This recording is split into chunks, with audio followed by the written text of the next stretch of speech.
హత్యలు, దొంగతనాలు ఇవన్నీ పెరగడానికి ఎక్కడైనా ఏ రాష్ట్రమైనా కాదు పోలీసులు కూడా తప్పిదం ఉందని చాలా మంది అంటుంటారు. ఇప్పుడు తమిళనాడులో సంఘటన చూసాం. వాళ్ళను తండ్రి కొడుకులను లాకప్ చేయడం వల్ల ఇప్పుడు 9 మంది పోలీసులకి శిక్ష పడ్డది. అయితే ఆ రోజు ఆ తండ్రి కొడుకులను కొట్టకుండా ఇవాళ ఈ స్థానాలు కూడా పోకపోవు.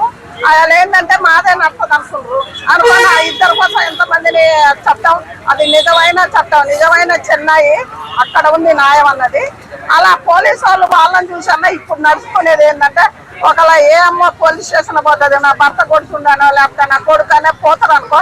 పోయినప్పుడు ఆ పోలీసు వాళ్ళు పెద్దోళ్ళే కానీ చిన్నోళ్ళు అమ్మ కూర్చో అనాలి, కూర్చో అమ్మ అనాలి. ఏం జరిగిందని రాసుకొని ఎమ్మటే దాన్ని చెయ్య తీసుకోవాలి. చెయ్య తీసుకొని ఎందుకు అయిందని ప్రతి ఒక్క పోలీసు వాడు అడగాలి. అలా అక్కడ నిలబెట్టి ఏమైందమ్మా అని కింది మీద చూసుడు, వీళ్ళు ఊసులు ఆడుకోవటం, మాట్లాడుకోవటం. పోలీసు వాళ్ళకు గవర్నమెంట్ జీతం ఇచ్చి ఈడ ఉంచింది ముచ్చట్లు పెట్టుకున్నాను కాదు. ఎవరన్నా ఏమన్నా పోలీస్ స్టేషన్కి వస్తే ఏ బాధలు వస్తే ఎమ్మటే స్పందించాలి, అడిగిపోవాలి, అది చూసుకోవాలి. ఇంకొకటి కూడా పోలీసులపై ఆరోపణ ఏముందంటే ఎవరైతే ఫిర్యాదు చేయడానికి వెళ్తారో ఆ ఎదుటి వారిని పిలిచి వాళ్ళ తప్పు ఉన్నది కదా, మీరు ఇద్దరు కాంప్రమైజ్ చేసుకోండి, లేదంటే నీ మీద కేసు పెడతామని ఉల్టా పెట్టించిన సందర్భాలు ఉన్నాయి. జరుగుతూనే ఉన్నాయి, అది ఎవరికి తెలియదు. మొన్న కుమరక్క అని ఒక టీవీ ఛానల్ ఉంది కదా, ఎస్ఐ చెప్పారంట, కుమరక్కనే స్వయంగా చెప్పింది. ఎస్ఐ ఆ పిల్లలకు చెప్తుండంట, ఆయన మీద కేసు పెట్టండి మీరు, ఆయన చక్కగా అవుతుందని. ఎస్ఐ వాళ్ళకి తప్పు చేసిన వాళ్ళకి ప్రోత్సహిస్తుందంట. అంటే ఇలాంటి పోలీసులు ఉంటే ఇలాంటి క్రైమ్లు పెరగవా? మరి అత్తలు ఎందుకు పెరుగుతున్నాయో మీకు తెలియదా? ఇప్పుడు అత్తలు ఎందుకు పెరుగుతున్నాయి? పౌరక్క దగ్గర ఆ పౌరక్క పోయి కేసు పెట్టింది, దాన్ని స్పందించాలా, నిలబెట్టాలా, ఎవరు తప్పో చెయ్యాలి. ఇప్పుడు చట్టాన్ని ఎందుకు పెట్టారు? ఇప్పుడు పైన కమిషనర్, పోలీసు వాళ్ళు దీని చర్చల పై ఉంటది కదా. ఇక్కడ ఎవరిని ఎస్ఐ ఉంచుతారు, ఎస్ఐ ఎవడో ఉంటాడు. వాళ్ళు పోయిన వాళ్ళని చేయలేదు. ఆడవాళ్ళు పోయినా ఎత్కారంగా ముచ్చట్లు పెట్టుకోవటం ఇంకా ఈ 2-3 ఏళ్ళ బట్టి ఇది ఎక్కువ జరుగుతుంది.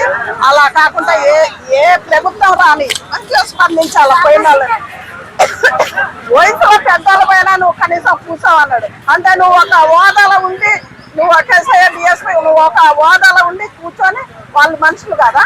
ఇప్పుడు వాళ్ళు మనుషులు కదా, అమ్మ కూర్చో అంటే నీ ముందు ఏం పోతుంది, నిలబెట్టే మాట్లాడాలి. పబ్లిక్ సర్వీస్ ప్రతి ఒక్కరిని కూర్చోవాలి. ఇప్పుడు అట్లా నిలబెట్టుడు టైం కూడా పోయింది. పోలీసు వాళ్ళు చేయబట్టి కూడా ఎక్కువ అయిపోతుంది. మాట్లాడుతుంది అది అందరికి ఇప్పటి నుంచి ఇప్పుడు పుట్టింది, అది ఎప్పటి నుంచో ఉన్నది. కొద్దిగా అప్పటికంటే ఇప్పటి వాళ్ళు ఎక్కువ తెలుసుకోవాలి దాని గురించి. అసలు ఇంతమంది హైదరాబాద్ పోలీసులు ఉన్నారు, హైదరాబాద్ నుండి పోలీసు వాళ్ళే. హైదరాబాద్ నుండి పోలీసు వాళ్ళు సాయంత్రం ఎక్కడన్నా పోలీసు ఆయన కనిపిస్తాడా?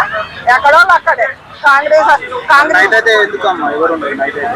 అయితే ఎవరిళ్ళలో వాళ్ళు ఉండరు, ఎవరిళ్ళలో వాళ్ళు ఉంటారు. వాళ్ళ ఫ్యామిలీ వద్దా, వాళ్ళ చిన్నపిల్లలు లేవా, వాళ్ళకు లవర్స్ వద్దా, అన్ని ఉంటాయి కదా వాళ్ళకు కూడా.